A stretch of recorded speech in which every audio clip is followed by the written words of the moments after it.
The legal expert I spoke to said these are serious charges. Mosby could face jail time if convicted, but he stresses at this point these are just allegations. A 4-count federal indictment against Baltimore State's Attorney Marilyn Mosby, handed down by a grand jury Thursday, charging her with perjury and making false statements on a mortgage application. This is a case that involves a public official committing fraud, but it is not a case of a public official, for example, stealing state resources. The charges relate to the purchase of 2 vacation homes in Florida in 2020. Charging documents state Mosby claimed to have experienced financial hardship due to the COVID pandemic in order to withdraw from the city's deferred compensation plan, even though documents show she was receiving her full salary. The indictment states she used that money toward the purchase of the homes. And the indictment alleges she did not disclose her tax liabilities on the mortgage applications, even though the IRS placed a lien against her property for unpaid taxes. My first thought was that this is a paper trail crime. This is a crime that involves documents, and so this is a harder one to defend against in many ways. Mosby's attorney sent us a statement maintaining her innocence, stating, "We will fight these charges vigorously, and I remain confident that once all the evidence is presented, that she will prevail against these bogus charges that are rooted in personal, political, and racial animus 5 months before her election." David Jarrus says it's largely a political decision whether she stays in office, since these are just allegations at this point. But he wonders if there's another shoe about to drop. These are charges that grew out, at least you read in the media, out of an investigation that involved other things. There were subpoenas to find out about donations to charities and things like that. So I think there is some part of Baltimore that is wondering if other indictments are on the way.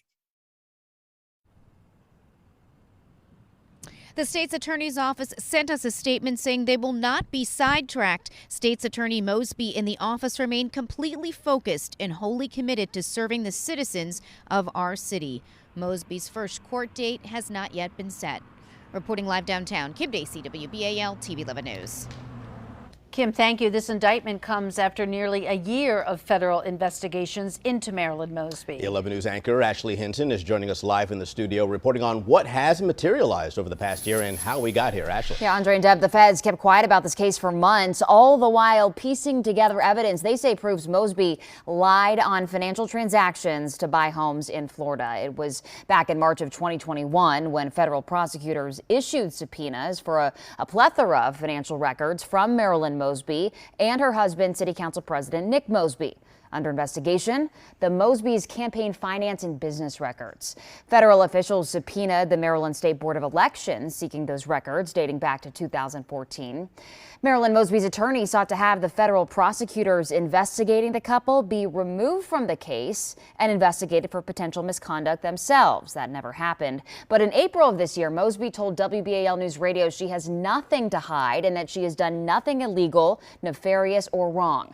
This also comes after what happened in March of 2020 when the Internal Revenue Service filed a lien against the Mosby's property for unpaid taxes from 2014 to 2016.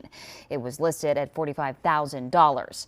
According to information filed in circuit court, the Mosby's paid off that tax lien several months ago. Now, Mosby's attorney said he was aware federal prosecutors were pursuing perjury charges against his client, but said he was never given any details, only that it related to her signature on a document. WBAL TV 11 News reporting Ashley Hinton.